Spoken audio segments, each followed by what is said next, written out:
Hello मेरे प्यारे बच्चों, आप सभी का स्वागत है मेरे चैनल डॉट टू लर्न पर। आज हम लोग क्लास 7 का मैथमेटिक्स चैप्टर बनाकर देखें 2.1 पेज नंबर 26 का करने वाली हूँ। देखिए 1 नंबर सम्स क्या आपका 1 किलोग्राम चावल का दाम 40 रुपया और 1 किलोग्राम दाल का दाम 100 रुपया है। तो दाल के दाम का अनुपात निकालो। तो हम लोग कैसे करेंगे, देखिए 1 किलो चावल भी है, 1 किलो दाल भी है, सेम क्वांटिटी है ना आपका। तो लिखेंगे चावल का दाम और दाल का दाम, ठीक है। चावल का दाम रेशियो, ये अनुपात का साइन है, और दाल का दाम तो कितना है आपका, चावल का दाम 40 रुपये और दाल का दाम कितना है 100 रुपये। तो हम लोग क्या करेंगे, 20 का टेबल में आता है 40, तो 2 बार में आता है, और ये रेशियो का साइन दिए 525 जा 100, तो ये हो गया 2:5। यही आंसर लिखेंगे। 2 नंबर में आपका क्या है, त्रिभुज बना हुआ है, लिखा हुआ है BABC 50 डिग्री, 60 डिग्री और 70 डिग्री। तो angle BAC ratio angle ABC ratio ACB कितना होगा। तो देखिए हम लोग क्या लिखेंगे, ये लिखेंगे, ये त्रिभुज बनाते हैं।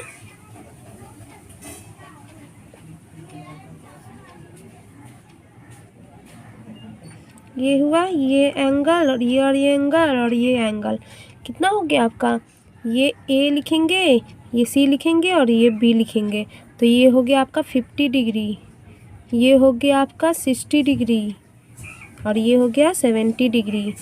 तो हम लोग क्या लिखेंगे, angle BAC ratio angle ABC ratio angle ACB। तो देखिए BAC बोला गया ना, BAC, तो इसको पकड़ेंगे, A को पकड़ेंगे, तो A की जगह में क्या लिखा हुआ है 60 डिग्री ना, तो 60 डिग्री रेशियो ABC, तो इसको पकड़ेंगे B को 50 डिग्री और ये ACB 70 डिग्री।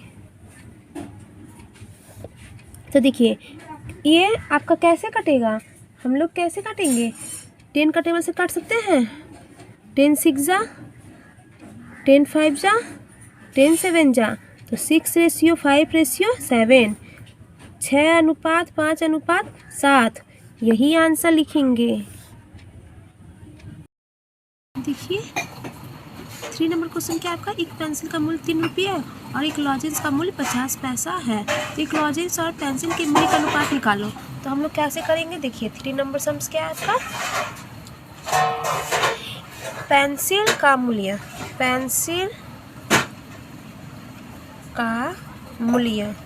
कितना है आपका 3 रुपया ना, तो रुपया को हम लोग पैसा में बदल देता है। तो हम लोग क्या जानते हैं, 1 रुपया बराबर कितना होता है, 100 पैसा होता है। तो 3 गुने 100 300 पैसा हो गया, ठीक है। यहाँ पे हम लोग लिख दे रहे हैं 1 रुपया बराबर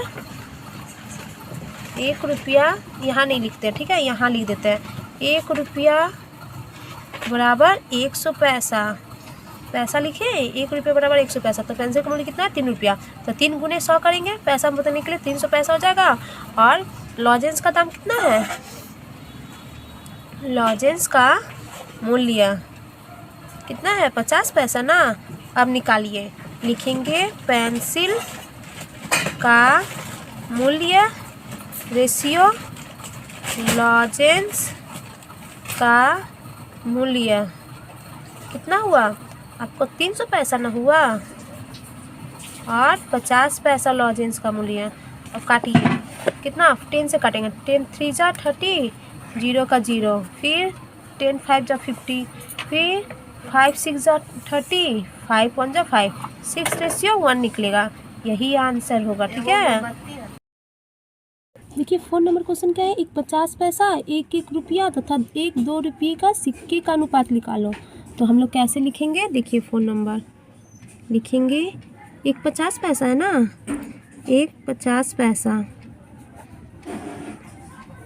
रेशियो 1 रुपया, मतलब 1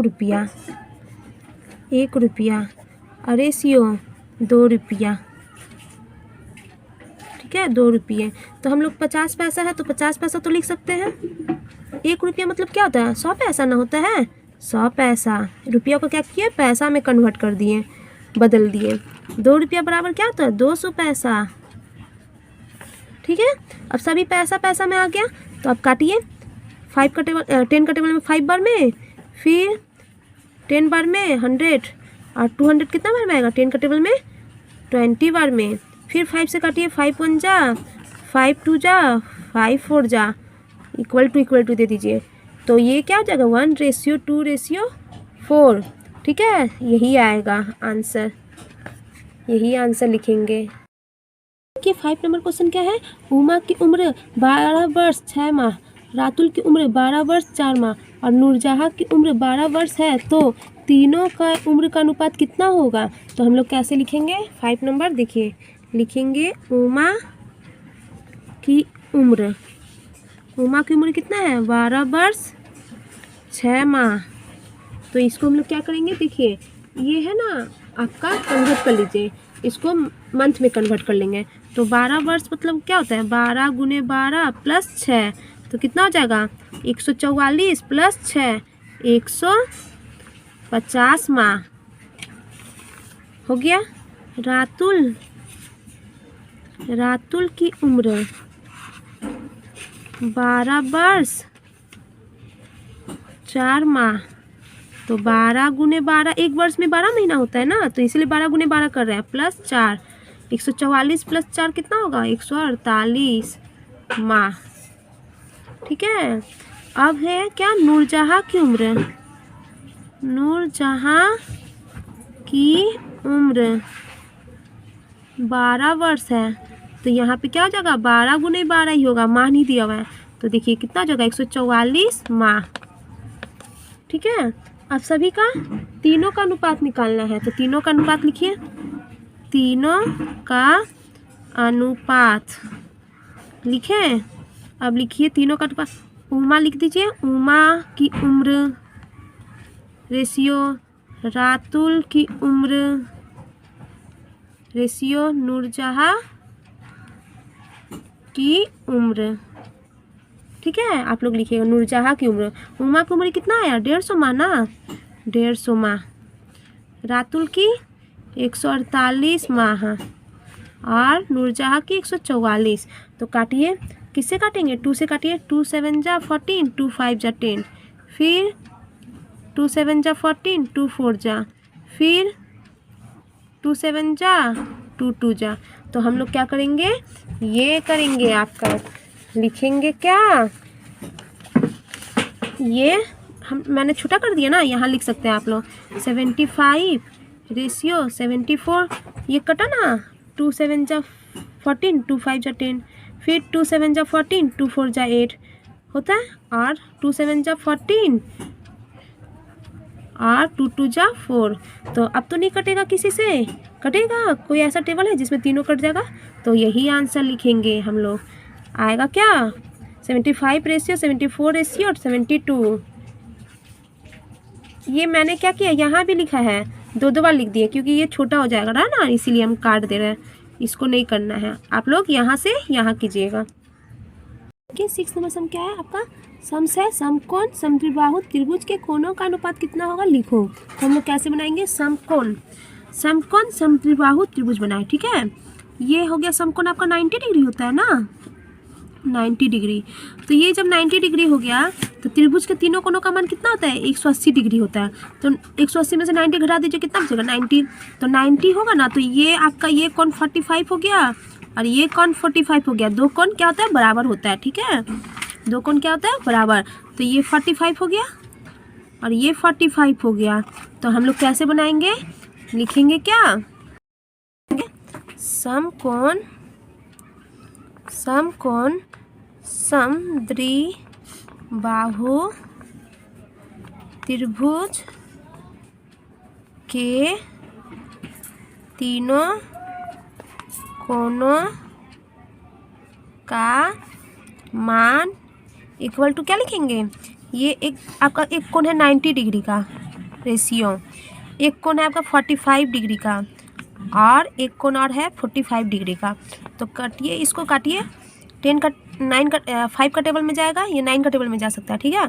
तो 9 का टेबल में 9 1 जा 9, 0 का 0, 9 5 जा 45, 9 5 जा 45, फिर 5 से काटिए, 5 2 जा 10, 5 1 जा 5, 5 1 जा 5, तो 2:1 के अनुपात में निकलेगा। क्योंकि 3 कोण का मान क्या होता है आपका, त्रिभुज के तीनों कोणों का मान क्या होता है 180 डिग्री। तो 90 तो आ ही चुका था, तो 2 कोण समान होते हैं ना समद्विबाहु त्रिभुज के, ठीक है। तो ये 45 डिग्री का, ये 45 हो गया, तो 180 हुआ आपका। देखिए तो हम लोग लिखेंगे ABC, हम लोग यही आंसर लिखेंगे, ठीक है। देखिए 7 नंबर सम्स क्या है आपका, समबाहु त्रिभुज के कोणों का अनुपात कितना होगा। तो जानते हैं 7 नंबर कैसे बनाएंगे। समबाहु त्रिभुज मतलब क्या होता है, तीनों कोण समान होता है, ठीक है।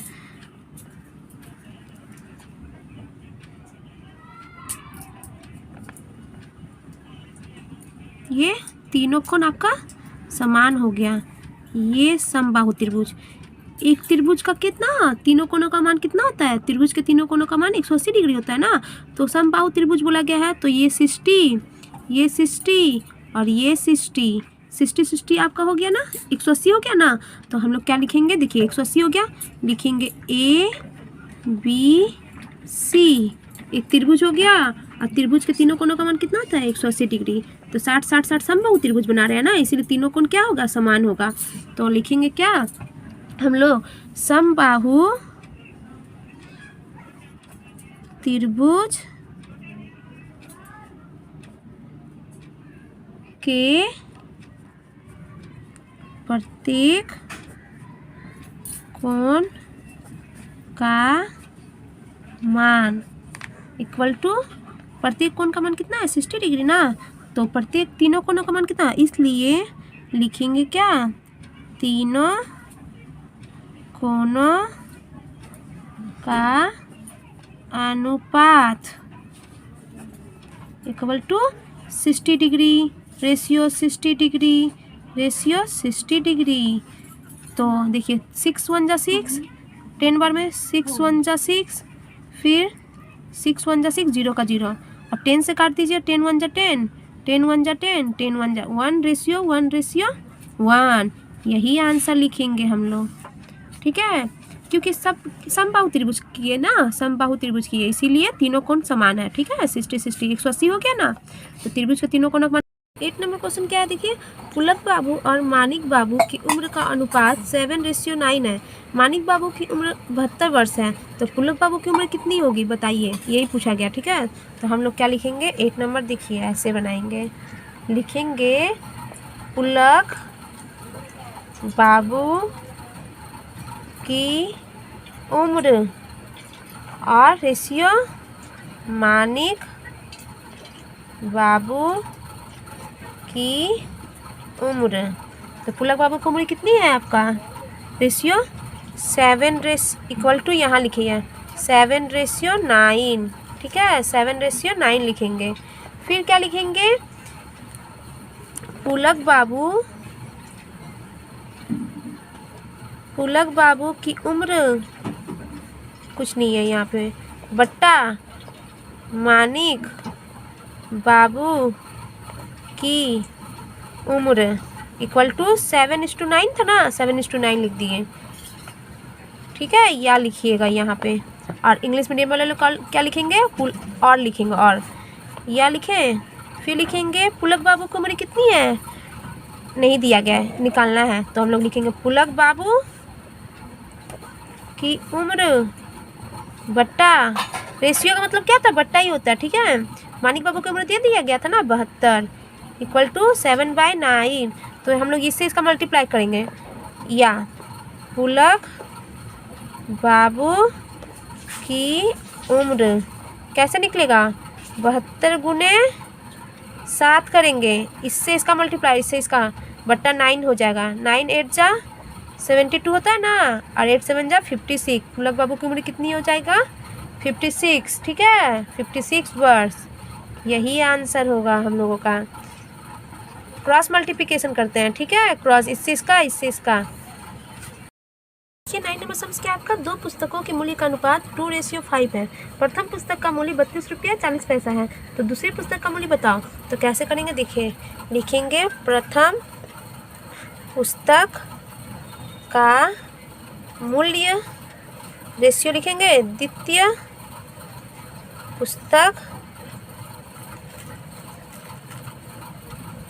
का मूल्य इक्वल टू क्या है आपका 2:5। ठीक है, 2:5 है। फिर क्या निकालना है, प्रथम पुस्तक और द्वितीय, प्रथम पुस्तक का दाम दे दिया गया, द्वितीय पुस्तक का दाम निकालना है। तो पहले 8 नंबर की तरह ही करेंगे, लिखेंगे प्रथम पुस्तक का मूल्य बट्टा द्वितीय पुस्तक का मूल्य इक्वल टू 2:5 था ना, तो 2/5 लिखेंगे।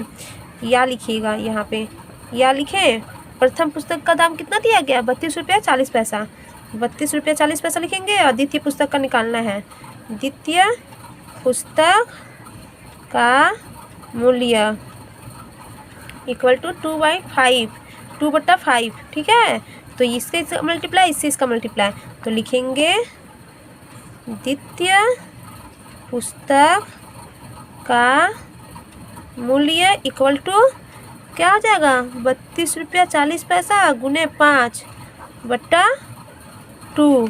ये पॉइंट हटाने के लिए यहाँ पे 100 लगाएंगे। ठीक है, अब काटिए, 1 0 कट गया। अब 2 से काटिए, 2 एकम 2, 2 छक 12, 2 दूनी 4।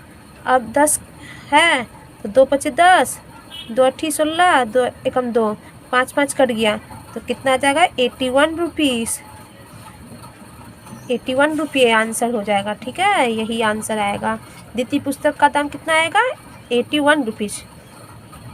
9 नंबर सम्स का क्या आंसर आया 81 आया है। ठीक है, मगर आंसर हम लोग जब बुक से मिला रहे हैं तो क्या हो रहा है 81 रुपीज़ नहीं आ रहा, 80 रुपीज़ 50 पैसा आ रहा। तो 80 रुपीज़ 50 पैसा कैसे आएगा, यहाँ 32 रुपया 20 पैसा होगा तब 80 रुपीज़ 50 पैसा आएगा, मगर यहाँ पे हम लोग का क्या दिया हुआ है 32 रुपया 40 पैसा। तो तब हम लोग क्या करें, ऐसे बनाएंगे तो 81 रुपीज़ आएगा। और यहाँ 32 रुपया 20 पैसा करके बनाइएगा तो क्या आ जाएगा 80 रुपीज़ 50 पैसा आएगा। 10 नंबर सम्स क्या आपका, वृत्त की परिधि और तथा व्यास का अनुपात 22:7 है। ठीक है, 22:7 है। तो उस वृत्त के व्यास की लंबाई 2 मीटर और 1 डेसीमीटर है। तो उस वृत्त की परिधि बता, तो कैसे करेंगे हम लोग, देखिए लिखेंगे वृत्त की परिधि रेशियो वृत्त का व्यास कितना है आपका इक्वल टू 22:7 ना। तो हम लोग लिखेंगे यहाँ वृत्त की परिधि बटा वृत्त का व्यास इक्वल टू 22/7। तो यहाँ या लिखेंगे, तो हम लोग क्या लिखेंगे, वृत्त की परिधि दिया गया है, वृत्त का व्यास दे दिया गया है, तो वृत्त की परिधि नहीं निकालना है। ठीक है, तो वृत्त की परिधि लिखना ही पड़ेगा। और व्यास की जगह क्या लिखेंगे, लिखा गया 2 मीटर 1 डेसीमीटर, 2 मीटर 1 डेसीमीटर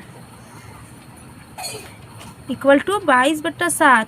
तो हम लोग क्या करेंगे, देखिए वृत्त की परिधि लिखेंगे, वृत्त की परिधि बट्टा 2 मीटर को डेसीमीटर में चेंज कर लीजिए, तो मीटर बटा मीटर, फिर मीटर के बाद का तो डेसीमीटर आता। तो यहाँ पे क्या हो जाएगा 21 हो जाएगा। ठीक है, 2 × 10 + 1 क्यों किए, क्योंकि मीटर को डेसीमीटर में ले जा रहे हैं। तो यहाँ पे इक्वल टू 21 लिख देंगे, 21 डेसीमीटर इक्वल टू 22/7। ठीक है, ये मत लिखिए, आप लोग मत लिखिए, 21 ही लिखिएगा। ठीक है, 21 डेसीमीटर इक्वल टू 22/7।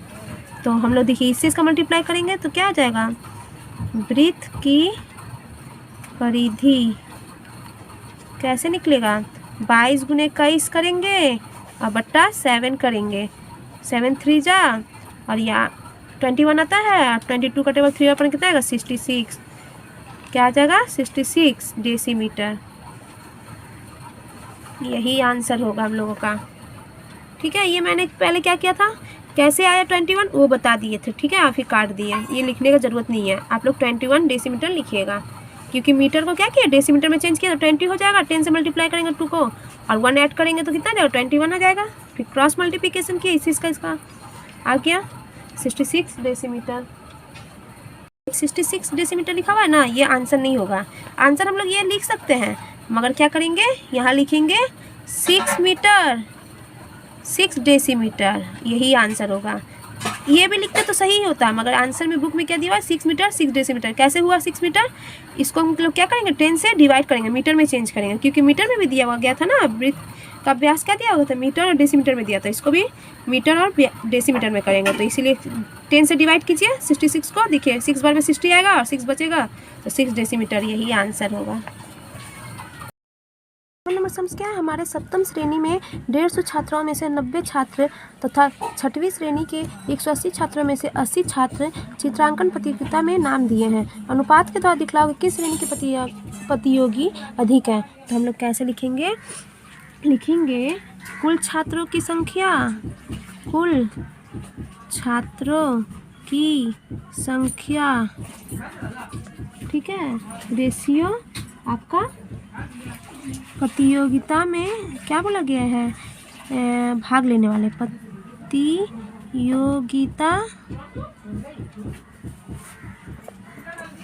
प्रतियोगिता नाम दिए हैं, प्रतियोगिता में भाग लेने वाले छात्रों की संख्या, यहाँ क्या लिखिएगा, संख्या, ठीक है, आप लोग संख्या लिख लीजिएगा, प्रतियोगिता में भाग लेने वाले छात्रों की संख्या।